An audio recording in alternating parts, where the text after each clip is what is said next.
Hello students, in this video we are about to discuss yet another numerical problem from Newton ISC Physics class 11th part 1 from the chapter work by energy, and this numerical problem is numerical problem number 25.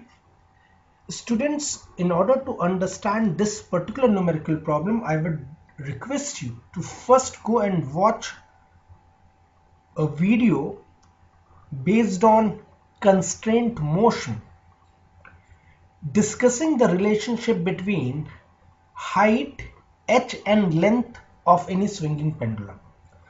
That video will help you to understand how to solve or how to relate length and the height of any swinging pendulum. So the link of the same can be found in the description box given below, or you can click on the top right hand corner to get the link of that particular video if you haven't yet watched. So I would ask you to first go and watch that concept building video. Now let's move on to this particular numerical problem, which says that you have been given a simple pendulum of length 1 meter and mass 0.1 kg. The bob is taken towards one side until the thread becomes horizontal, and then it is released. And then you need to calculate the kinetic energy of the bob in different situations. First, when it makes an angle of 0 degree from the vertical line, and when it makes an angle of 30 degree with the vertical line. So students, let's begin with the solution of this particular numerical problem.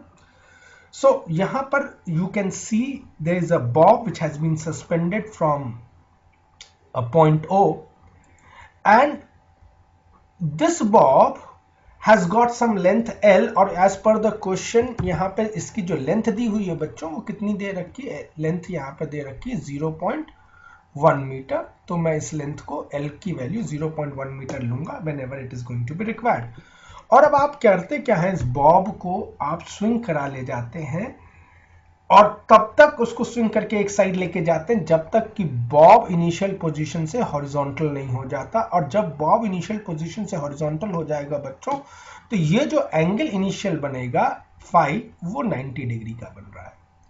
तो बच्चों अब हुआ क्या, अब अगर मैं यहां से एक लाइन ड्रॉ कर दूं तो ये बॉब अपनी इनिशियल हॉरिजॉन्टल लेवल से रेज अप कर दिया गया है. उसको आप उठा के ले गए हो, कितने हाइट तक ऊपर रेज करके लेके गए हो, वो हाइट जो है वो height h is equals to length of the bob, sorry length of the simple pendulum, और जो कि 0.1 मीटर की हाइट के बराबर है.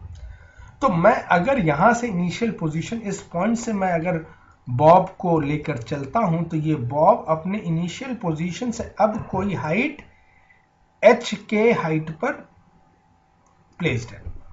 तो बच्चों जब आपने बॉब को अपने इनिशियल लेवल से ऊपर रेज कर दिया तो बॉब के पास इस समय पोटेंशियल एनर्जी होगी, और ये पोटेंशियल एनर्जी कितनी हो जाएगी, वो पोटेंशियल एनर्जी mgh, और h किसके बराबर, लेंथ ऑफ द पेंडुलम के बराबर, तो mgl के बराबर होगी.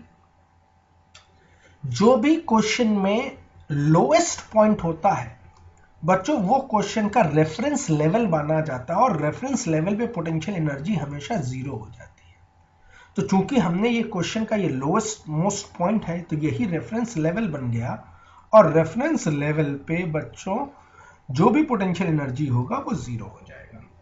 अब आप इस बॉब को इस पॉइंट से रिलीज कर देते हो, बॉब नीचे फॉल करता है, तो जितनी भी इसके पास स्टोर्ड पोटेंशियल एनर्जी थी वो सारी की सारी किसमें कन्वर्ट हो गई, वो सारी की सारी कन्वर्ट हो गई उसकी काइनेटिक एनर्जी में.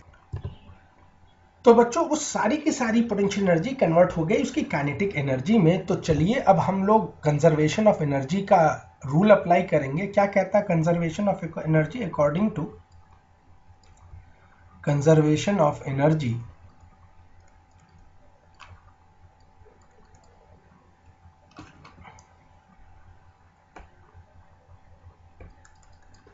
loss of potential energy must be equal to gain in kinetic energy.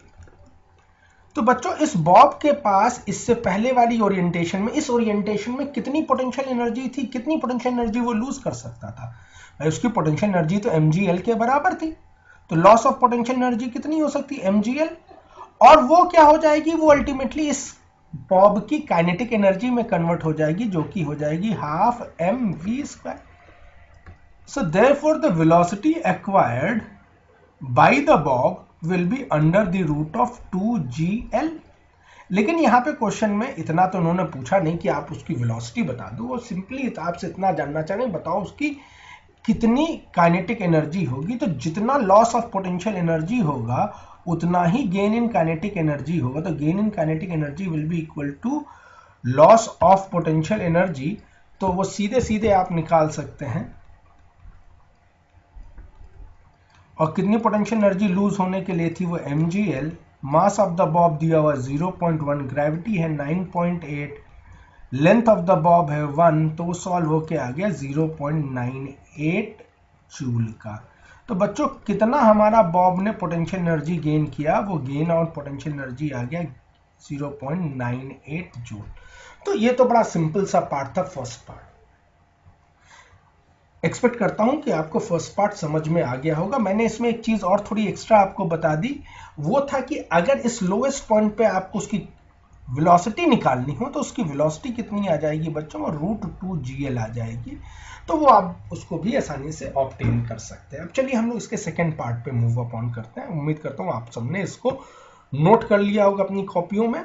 Let's move on to the second part. अब बच्चों सेकेंड पार्ट क्या कह रहा है? वो कह रहा है कि इस बॉब को आप गिराते तो हो, लेकिन पहले की तरह आप उसको जीरो पे नहीं लाते हो, बल्कि अब उसको जब आप गिरा रहे हैं तो उसको लेके आ रहे हैं कहां तक? जब तक कि वो वर्टिकल से कोई एंगल 30 डिग्री का ना बना ले। तो बच्चों अब जो एंगल ये बनाया इस बॉब ने वर्टिकल से, वो कितने डिग्री का एंगल बना रहा है? वो 30 डिग्री का एंगल बना ले रहा है।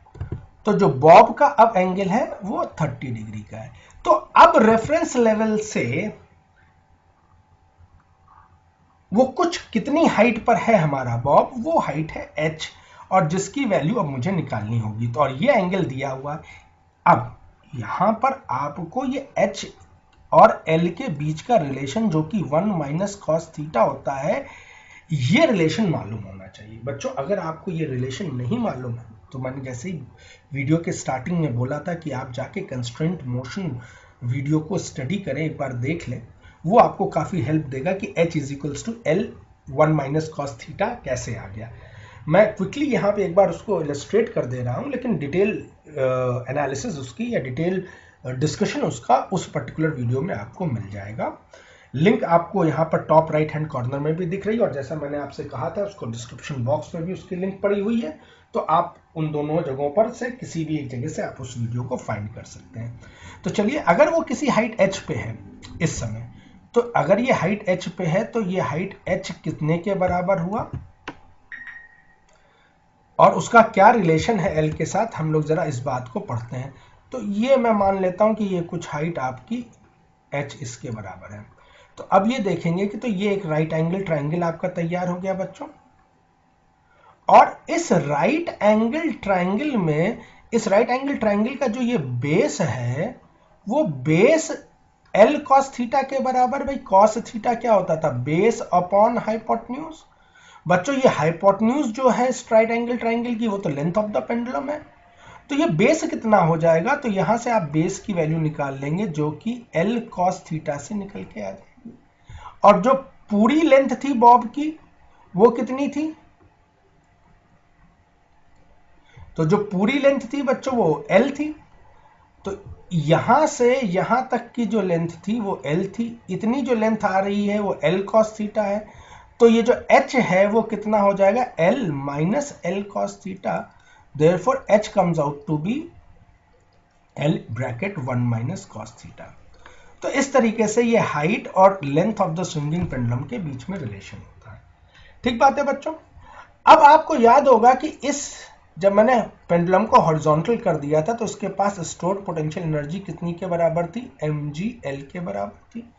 तो जितना लॉस ऑफ पोटेंशियल एनर्जी होगा वही गेन इन काइनेटिक एनर्जी होगा। तो according to conservation of energy,